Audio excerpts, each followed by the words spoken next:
It's time for Class Racing Today, the podcast for the NHRA class racing fan.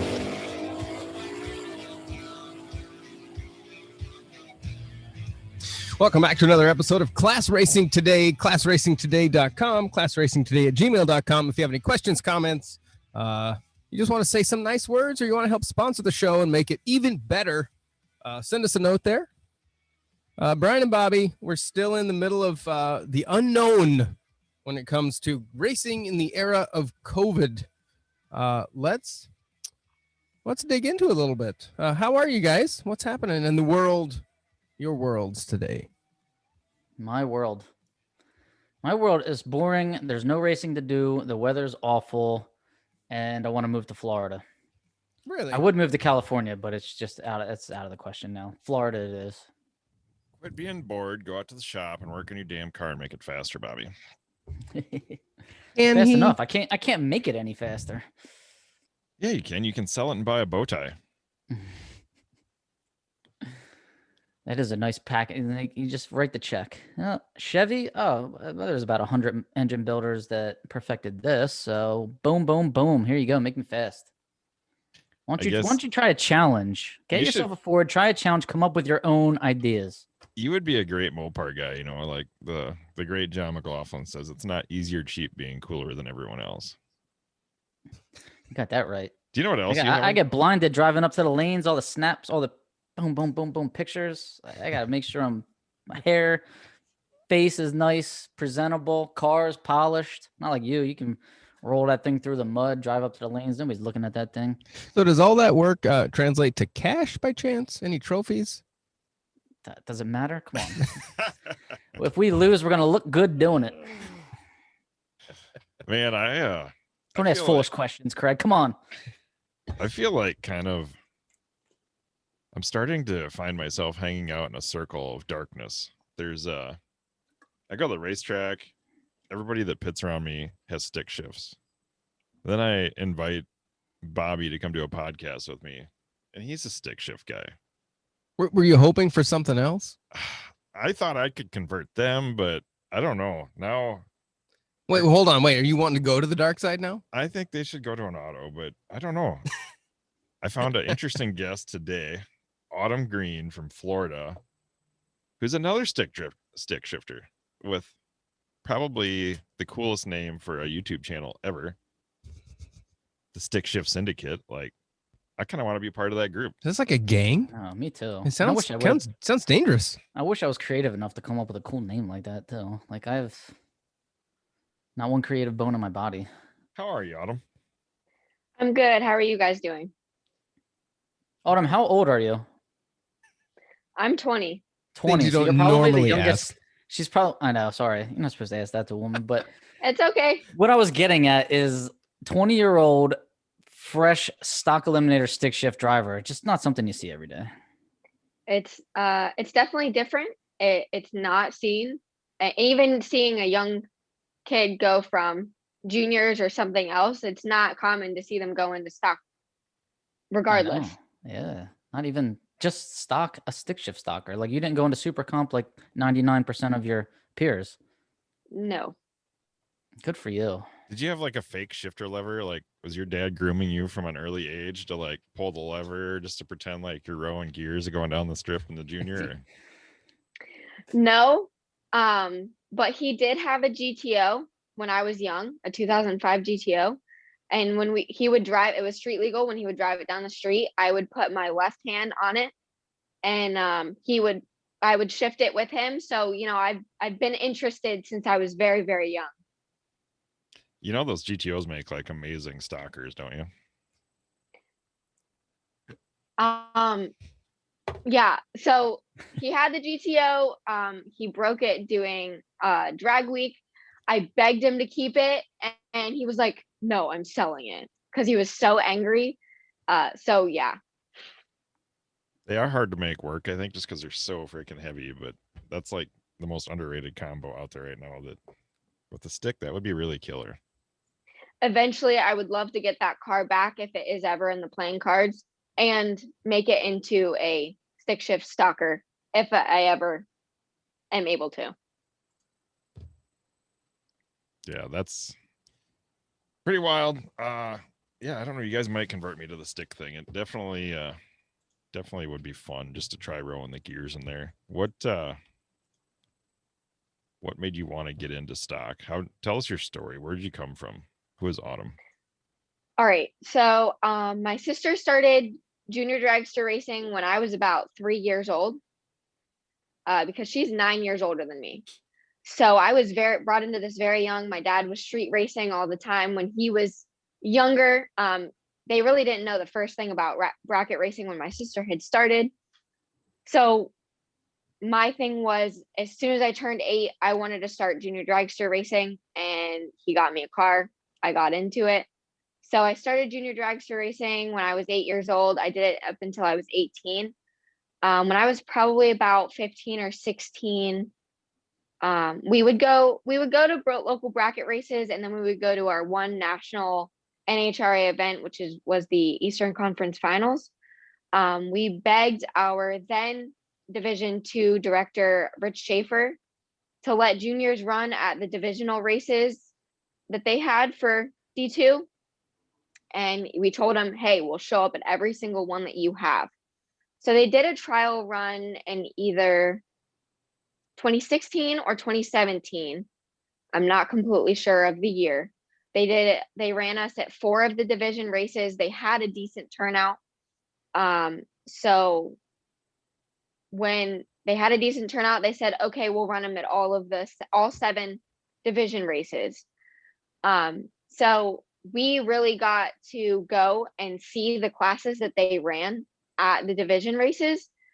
That's when we were introduced to stock, and my dad pretty much fell in love with the class, I guess you could say, because it was more complicated.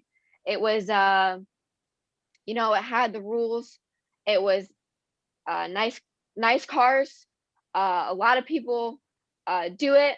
And he really started to like the class. So then he started to talk to me about the class. I really started to fall in love with it. My biggest thing was I did not want to go into a dragster when I got out of juniors. I wanted a door car. Of course, I wanted a 69 Camaro, but being an 18-year-old, he was like, yeah, no, that's way too much money. We're going to find a cheaper car. He found the 76 Nova that we have now. I think he went up to Pennsylvania to get it. So that's really how we got into it, was Rich Schaefer brought on the juniors to the division races. We started watching all these classes. We really took an interest in stock eliminator. And of course, my dad is huge stick guy. He's owned stick cars. He's not really an automatic guy. So that was the only way I was going to be able to get a car, was if I had a stick shift, and I was completely fine with that. So was that Nova already a race car, or did you build it? It has been a race car since day one, since it was brought home from the dealership in 76. And we know that because it has like 3 miles on the little like speedometer in the car. Nice. So it's been a race car since day one. We got it from a guy that raced it, and he's from Pennsylvania. And he went and picked it up, and it was either April or May of 2017. That's pretty Excellent. awesome. Did it have a stick in it when you got it? Yeah. Who was the racer's name? Do we know him? The car was Bill Belden's. Oh yeah, Bill Belden. That's his car then. Yep. Is it still blue, your car, or was it blue? It's not blue. It was blue. We changed it and we painted it silver. Okay. Yeah. Yep. He was a good guy.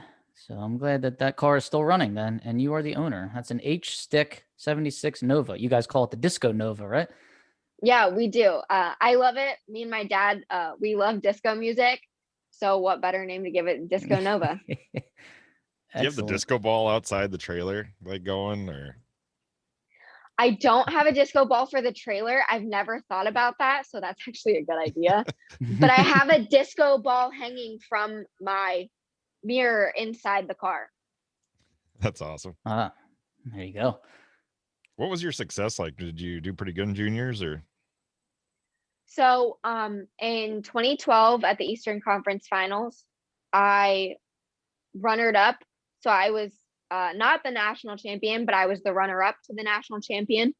I was so upset. I remember saying to my dad and my team and the people that we traveled with from like Bradenton and towns around Bradenton, I said, next year, watch, I'm going to come back. I'm going to win, because I did not like being the runner-up. The feeling kind of stunk. So I came back, and when you hear that from someone, it's hard to do that and go back and perform well. I went back 2013. I was in the 12-year-old class. I think I had a little over 80 kids in my class, and I showed up. Sure enough, I won. I was the national champion. So that was really cool. And then the year after that, I finished in the semis. So I definitely have a record for going to the Eastern Conference Finals and doing well pretty much every year that I went, maybe except a couple of times. And then I have won an Ironman. I've won several division Wallies. I don't know if you can see them, but they're right up on the safe right there.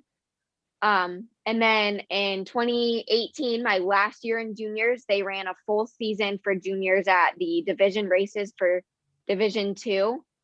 And I actually won the championship my last year. So my last year in juniors, I won the division championship. So that was the best way to go out. And I won the last race that I raced in my junior. How did that transition into the door car? It was definitely a learning curve. I'm definitely still learning. Last year was my first full year. But I feel like as soon as I get it down pat, get my head where I need to be this season, I feel like I'm definitely going to progress and be able to do something and do well. Cool. How long did it take you to? It's like the little things with driving, the stick car. I mean, for me, just navigating around the pits and staging the car is the hardest. Going down the track, once you launch the car, I just felt that was just easier, just reacting to the shift light, and basically once you're in high gear, it's just like an automatic at that point. So how did you find it staging the car? Was that a challenge for you?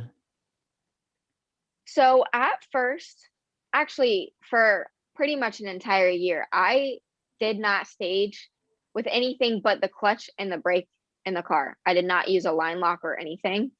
It definitely wasn't as challenging as I thought it would be with just using that and not a line lock. So my dad was like, eventually we'll move you up to using the line lock. We'll kind of figure it out.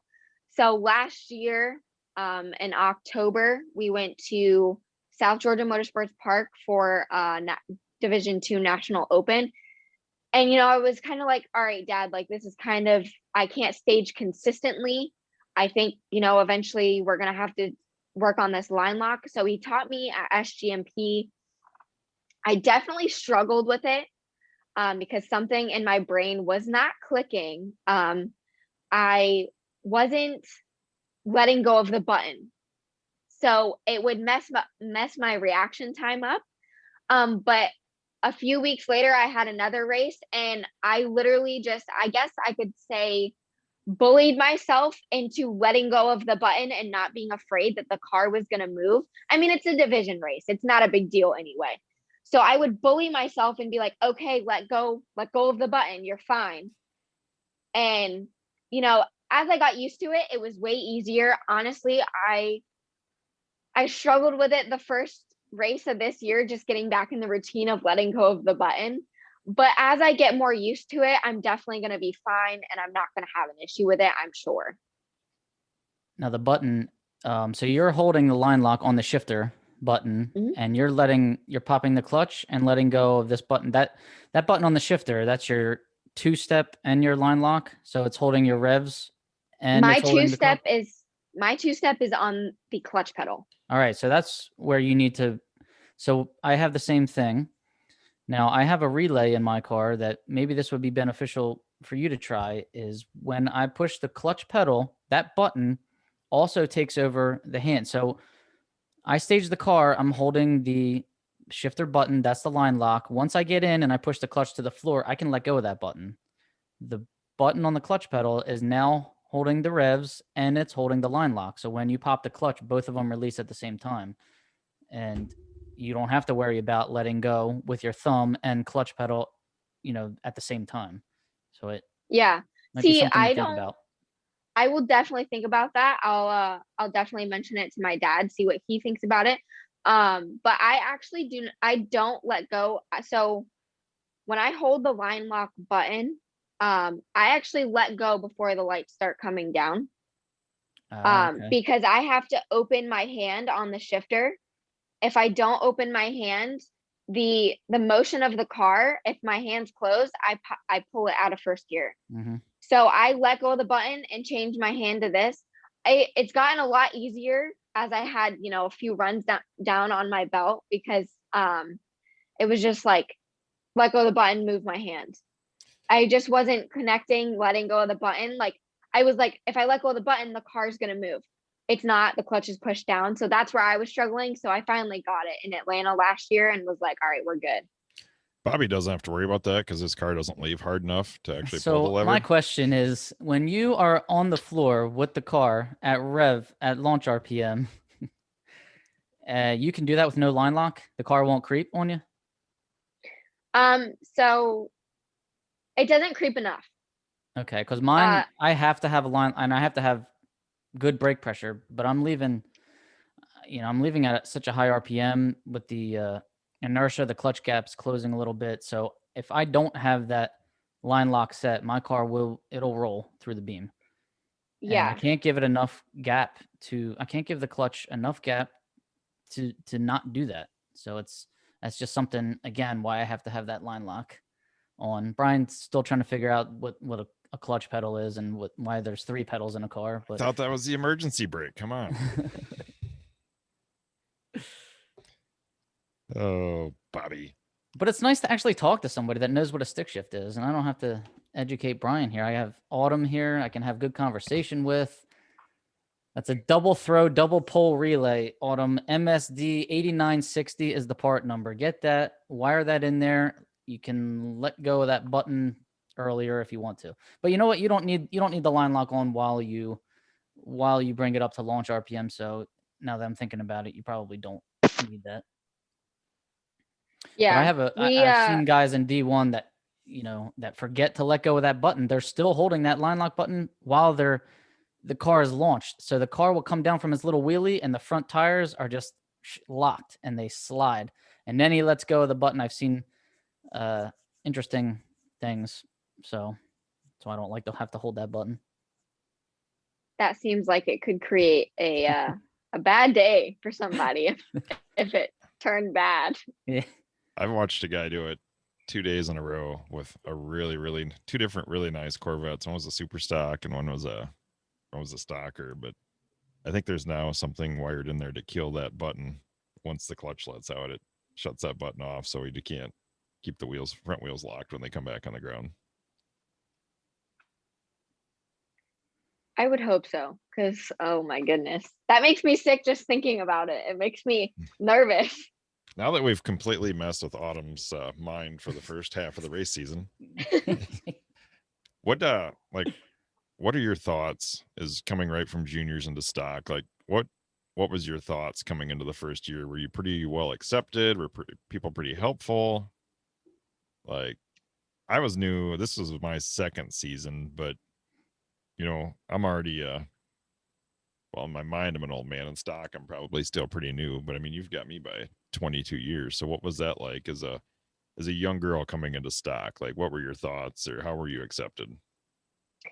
So I was definitely worried that I wouldn't be accepted because I'm new, and the whole thing with getting your class hit with horsepower, these guys don't like that. They like to keep their classes good. But we had a friend, his son races juniors as well, and he had run stock or like super street and whatnot. So, he was like, he kind of warned us. He was like, hey, these guys, they might not warm up to you very fast. But honestly, I had the exact opposite of what he was saying. Like, we were accepted, and we made some friends kind of right off the bat. People were really nice to us. But in the same token, we were really nice to people and our competitors. And we're just out there having a good time. It's all in good fun. That's our family vacation right there, is racing and family time for us. We were really accepted. We started talking. So the first race I actually took the car to and was able to race in 2019 was the US Nationals in Indy. We did not even qualify, but because it was scrambled to get the car ready after some engine malfunctions. But we started talking to Jim Marshall. Bill Kelly had come down from Canada to the US Nationals in 2019. We started talking to them. I had talked to Terry Nagel, which he passed away sadly last year. Great guy. But I was really accepted in these guys, and we would pit next to them at these races, and they would just have a conversation with us, and it was really awesome because they would try and help us or give us pointers or whatever. And even in Orlando, this just past race, someone came and was trying to help us out because they saw that the car was spinning and whatnot. So we were actually really accepted, and it really made me and my dad happy because we want to be nothing but nice to people. We love talking to people about mutual interests in the class and everything involving that. Well, having a stick shift in your car definitely helps that, because that's like a whole little family there, a little cult of funness or something. I don't know. I like to pit with those guys. I just don't know if I want to make it that complicated yet. That's what's holding me back. But that's pretty awesome. Let's just jump in and we'll go to Indy for the first race. Like, I can admire that. Yeah, that's pretty sick. Yeah. It was definitely interesting. We had a lot of trouble getting there, but we were happy that, once we did get there, the engine that we built had run, and it drove it into the trailer when it was time to go home. So that's all that mattered to us, that we went, had fun. We were going anyway. So mom was like, all right, get a new motor, get it put together, get it built as, in as quickly as you can to try and get it, make it for Indy. And it was interesting. I was nervous, really nervous, because I had not driven the car in at least 8 or 9 months. We were supposed to test before Indy. We were supposed to go to Bowling Green the week before. We were supposed to go to these races, and it just was not in the cards. We had a lot of trouble with engines. We tried to build the motor. We got a different block. Had something happen through a hole in the side of the block that it was perfect, and it threw a hole in the side of it. So we had to get a brand new dart block. We had to one of the heads that came on the motor that we had from the car, and the heads were good. They were supposed to make power. When the malfunction had happened, it threw the piston right into one of our heads, and it cracked the head. So we had basically one completely stock head on the motor. It was not going to run. We knew it wasn't going to run. We just wanted to take it up there because we already had our entry. But we were figuring it out. It's definitely a learning curve, but it was an experience, and I can't wait to go back when we're actually competitive enough to try and win class. So do you guys build your own motors in-house then? We do. We have a buddy that lets us use some of his machines in his machine shop. We build all of our stuff.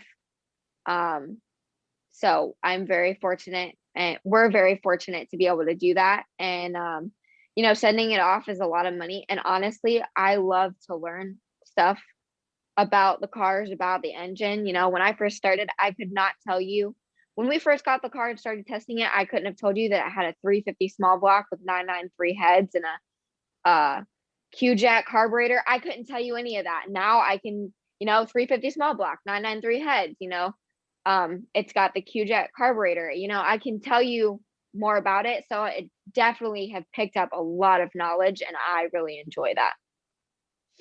What transmission's in the car? Transmission is a Jericho. It's got a Jericho? Jericho 4-speed transmission. Good. What year car did those come in? Brian, don't mind him. He tries this argument that makes no sense every week. So You aftermarket transmission cheaters.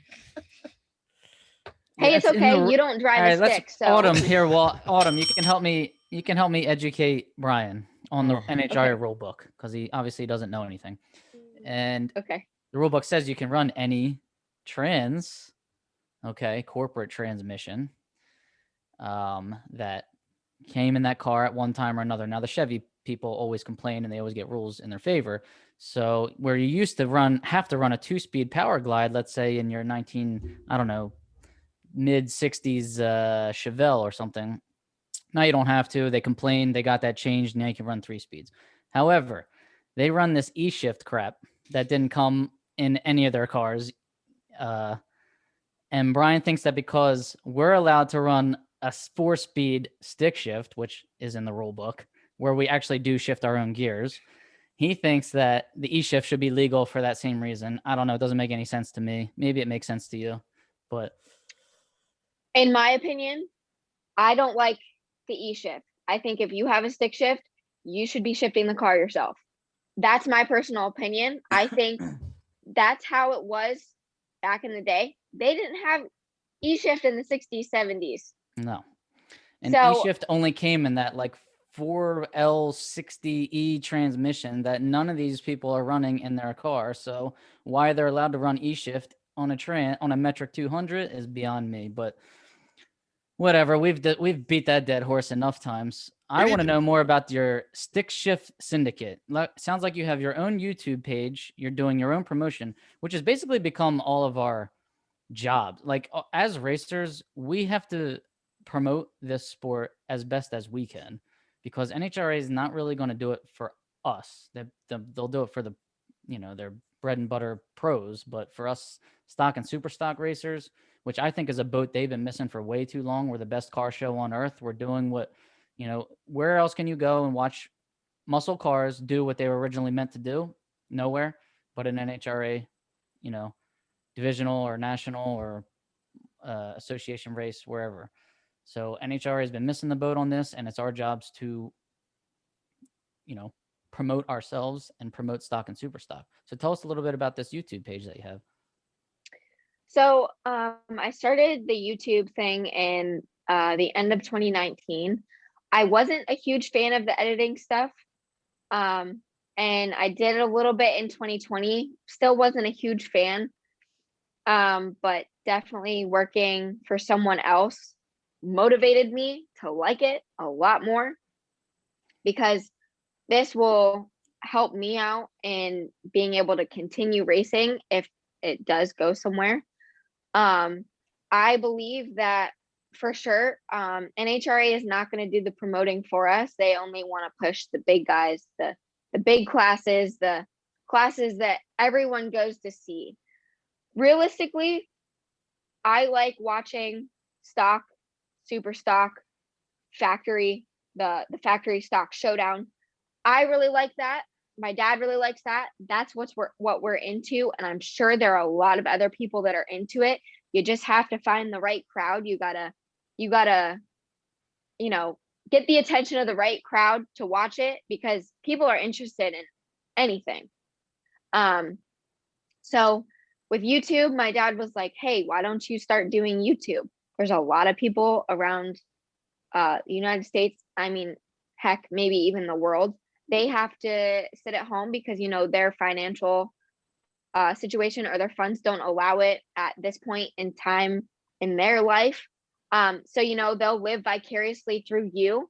And if we can promote the class like that, and I think I think it's great because, there are some people that, they go to watch these classes. They want to watch these old muscle cars. And that's what I've always been into. I've always been into the old muscle car scene. That's what I'm into. I went to car shows with my dad when I was young and my grandparents when I was young. And I really like that. And I'm a car enthusiast of all. Like I like some of the imports. I like some of the import races. I'll go to pretty much any race that is put on if I'm, not out of town or something. I am a car enthusiast of pretty much anything except for the little race boxes that drive around town. That's not what I'm into, but You just made a bunch of people mad, but they don't listen to our show, so that's all right. it's fine. Well, that's pretty cool. So that you're gonna basically through your YouTube channel, you're just kind of going to the tracks and in car, and where do you see that going? So, hopefully we will turn it into more so of like a brand, because we want to brand like Stick Shift Syndicate and have different stuff stemming off of that, and really, sorry, but really push on the stick shift people and the people that are really into the stick shift scene. Even if you're not into the stick shift scene, it's still fun to watch and still fun to be a part of and be buddy with these guys and whatnot. So I haven't posted in a while. I've actually been editing some videos. I've got some new content coming very soon. We've got some new stuff in the works. So it's just getting the views, marketing yourself to the right people, and making a story out of it. People really like a story, and I feel like I've probably got enough story to maybe get me somewhere on it. So do you have to have a stick to buy one of those? Do you have those shirts for sale? Because that's a cool looking shirt. Like, is there a password, or do you actually have to have a stick, or can we actually just buy one as a admirer of you? You can just buy one. I don't have them made up at the moment. We had some, we sold them. And then I kind of got out of the YouTube thing. I'm back in it. I'm going to make some more videos. We're going to get some more shirts made.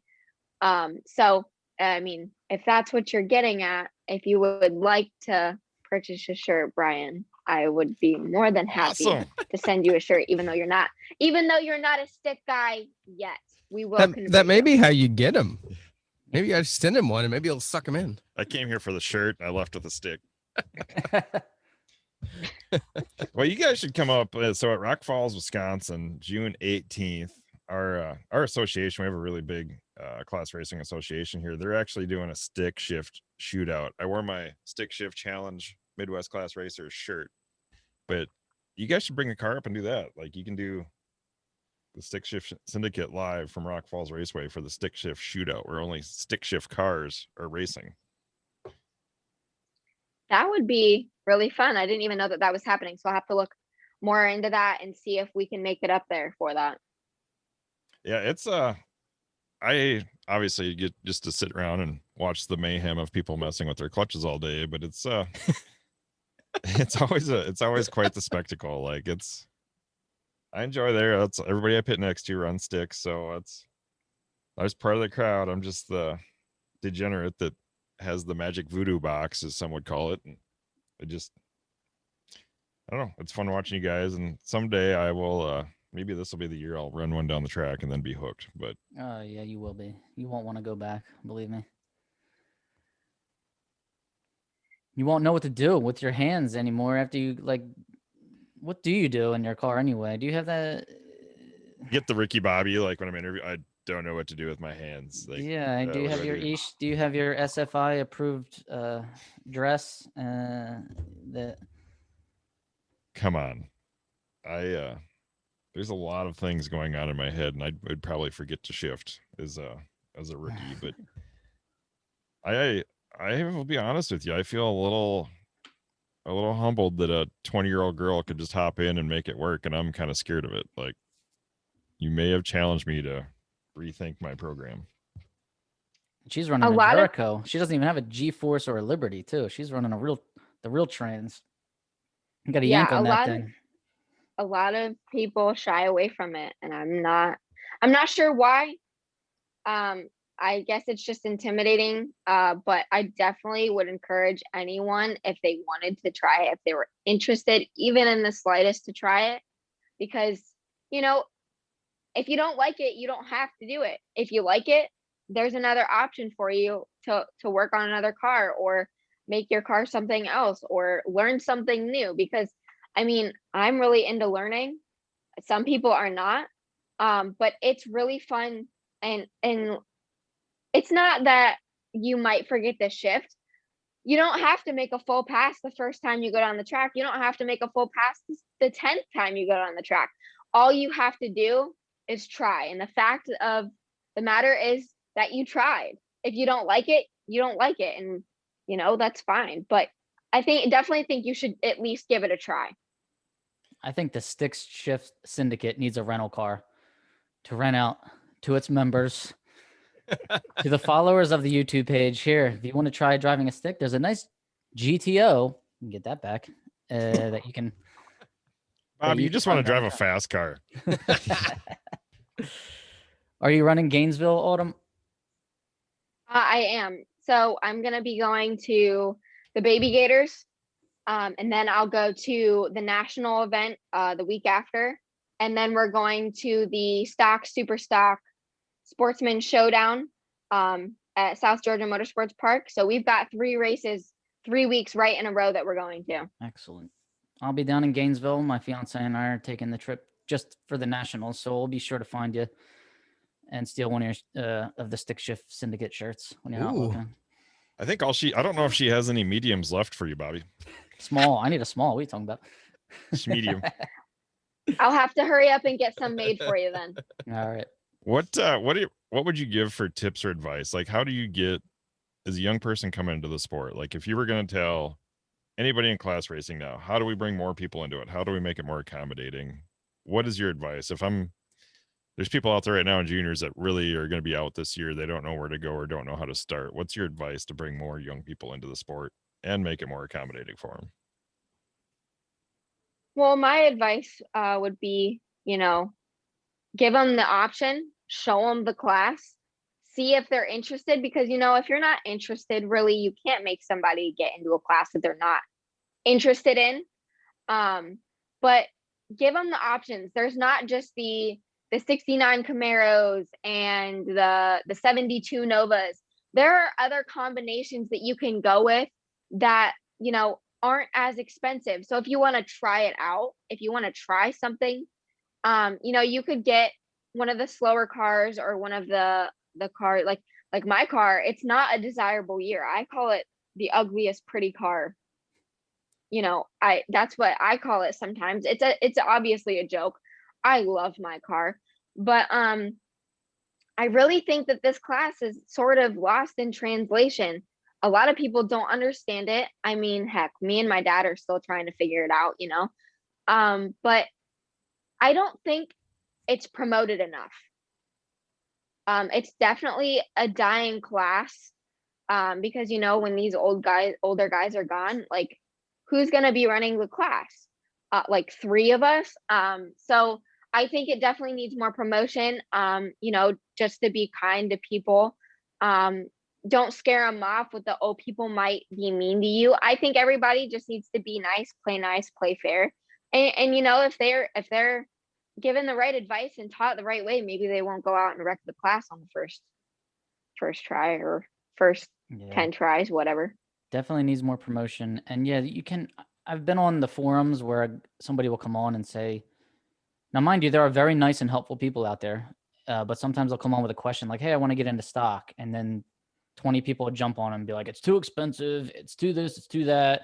You need to do this, you need to do that, or don't even try it. And then you're just like, okay, never mind. So it's it's not a class. It's like not for the faint of heart, but you have to have the desire and the competitive nature to make it in this class. Absolutely. I 100% agree with you. A lot of people are like, oh, it's too expensive. It's this, it's that. Don't get into it. And some of that I feel like is probably people trying protect their class and their combinations. They don't want new people to come in, maybe. But it doesn't have to be that expensive. You can get a different car. And, I saw one car at Indy. I can't remember what it was, but it was gold. And it was like, I remember the class because it was U, and then it was stock automatic. So it was USA. Was it so, if you get one of these slower cars, it's not going to be as expensive. Yes, it's still going to be expensive. It's a race car. Race cars are expensive. But, if you want to try it, I mean, Right. I would completely try it. I just was fortunate and lucky enough to have a family that backs me and supports me and, helps me with a lot of financial stuff for the car. Isn't that a Mustang that runs USA? I was gonna say, I think it's a Pinto. It's like bad It's a fast, too. Pinto. Isn't it It like was one? like Ellis Booth or Marty Booth or somebody or That one, no, that be- one is silver. That's like a silver Pinto. They're in I think it's like W or something weird like that, because they were Indy. They were pitted right across from us. Okay. And then you have the Dime Rockets. What is the gentleman's name that has Billy Neese? Billy Neese is all about the Dime Rockets. If anybody goes on classracer.com and goes to the Class Racer builds, Billy Neese and Doug Hoven, who's a young kid. Now I'll talk about somebody new getting into the sport.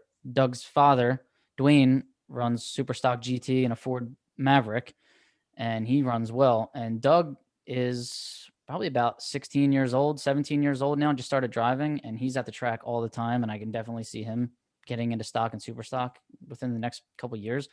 But Doug Hoven and Billy Neese are all about the Dime Rockets, how to get in a stocker on a budget. I think Billy Neese used to have an ongoing article. It was like, under the index for less than $1,000 or something. Like, if you really wanted the cheap entry level stockers, Billy Neese is the guy to talk to.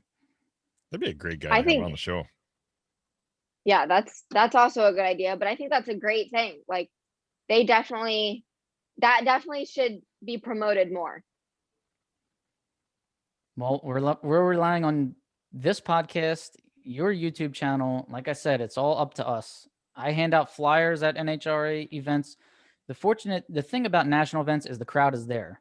So now it's just your job to appeal to that crowd. And that's what I do. I try to get a good pit parking spot and hand out flyers, talk to people. People walk by and they see the cars, they will stop and talk to you because basically they didn't know those cars were going to be there. They just came to watch 3-second nitro cars, and your super stock or stock car just happens to be here, and now I want to walk over to it and see it. And that's how you try to interact with those fans and grow our, fan base, if you will.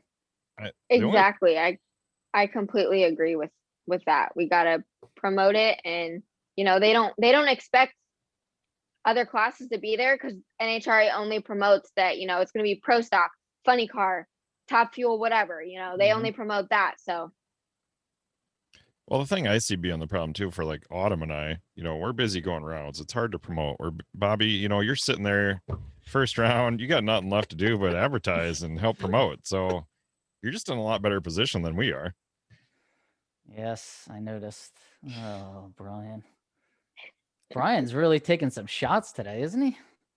What's that, 3 he or 4 really in a row? is. I think it's because we have a female guest. He's really taking extra shots at me now.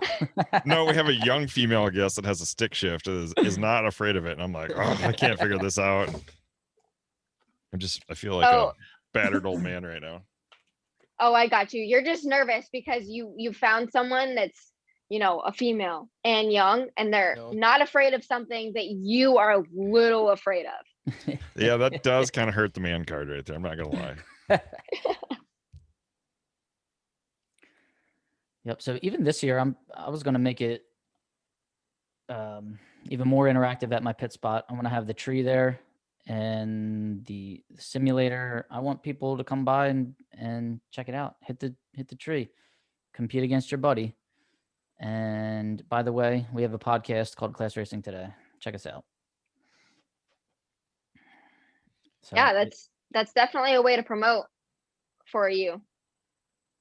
I can't wait to get down to Gainesville. First of all, I need to get out of this weather that I'm in, and I'm looking forward to, doing a lot down there, getting a lot of, promotion for this podcast, interviewing racers, trying to get some good camera footage, whatever I can get in car, whatever happens to occur down there. I want to get it on this podcast. Well, Yeah, that'd be awesome. I want to thank you for coming on, Autumn, too. And what are who are some people that you'd like? Is there anybody you'd like to reach out and thank for helping you, or any sponsors or anything? I definitely want to do a huge shout out to my mom and dad. They pretty much fund the racing for me, so I can continue to do it while I figure out the YouTube thing. And hopefully that will turn into something, and maybe even a career, something bigger, build a brand out of it, get people interested. My mom and my dad, and thanks to my dad for being as into cars as he is, because I would not be into this without him. So he's really inspired me. I love learning from him, with him. He's very patient with teaching me things, because sometimes I ask him the same question 5 times. He doesn't get frustrated with me at all. He gives me the same answer. If I need it explained a different way, he finds a different way to explain it. So I've got to give a huge shout out to him for teaching me everything I know and continuing to teach me everything I know.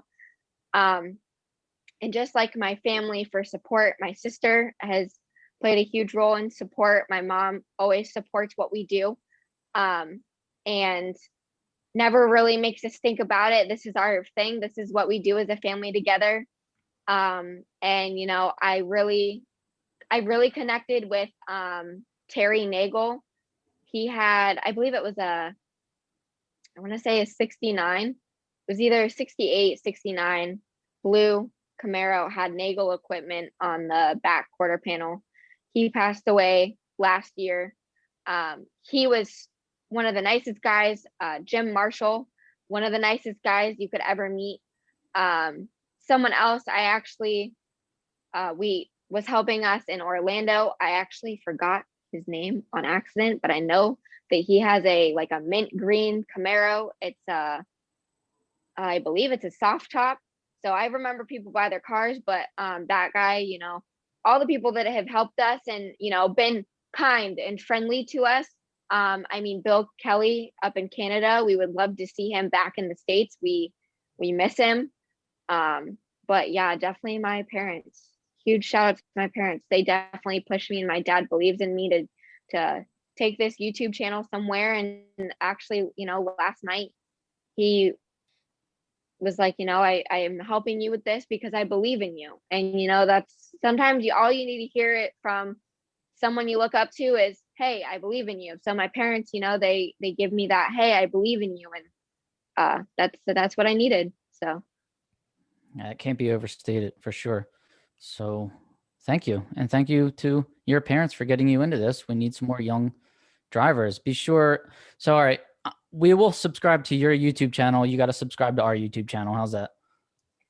I subscribed to you. I subscribed to you a few days ago when I was, thinking about it. So excellent. So Class Racing Today YouTube channel, Stick Shift Syndicate YouTube channel. Everybody listening, subscribe to both of those channels.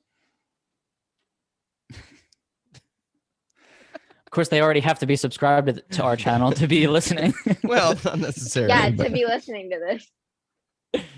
So, Bobby, and thank you guys for having me on. I had a really nice time talking to you guys, and I hope that we can, communicate more often. And I would love that. Yeah, I'll see you in Gainesville. For sure. So it's something I didn't hear them ask directly. Maybe I was asleep at the wheel. What do you say to that, young teenager right now to get them interested in this product? So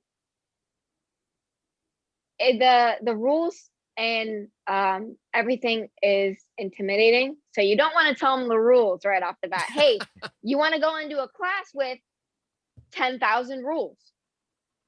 No, you want to find out if they're really interested in like the muscle car scene, and if that tugs at their heartstrings at all. Be like, hey, this class is specific to old muscle cars or keeping things stock and trying to build a fast car performance based while keeping it an old muscle car. Do you need to have a love for speed in order to really get sucked in? I mean, my car, it's not super slow, but it's not super fast. So I wouldn't say necessarily a love for speed, but you definitely need to like it. That sounds good. More than just speed, because if you have a love for speed, you could just go bracket racing. You have to have a love for speed and a willingness to, I don't know, you just have to have this persistence to like just keep trying to find ways to make your car a little bit faster. So would it be similar to, is this like the golf of the racing world? Because the idea is to find the perfect formula and then nail it every time. Yes. Mix a little self-hate in there too. And then, yeah. And after you find that perfect formula, just keep changing it and trying to find the more perfect formula. Perfecter. Nice. That's fantastic. Like that? That's math why teacher, Bobby's not a an math English teacher. tutor, not an English teacher. All right, Excellent. Autumn, thank you for coming on, and hope to see you at the races. Yeah, I'll definitely be there. Thank you for having me. I really enjoyed it. I was really excited. Awesome. This is Class Racing Today. ClassRacingToday.com. ClassRacingToday@gmail.com. If you want to be a supporter of the show, help make this even better, send us a note, send us an email, ClassRacingToday@gmail.com. To help become a producer and make this show even better. Bobby and Brian, thanks so much for sitting down. Autumn Greene, the Stick Shift Syndicate on YouTube. Continue on. Keep shifting those gears. Everyone else, be safe. Well, all of us, be safe. Get out there and race some more. We'll see you next time. Thanks so much for listening. Have a great day. See you later.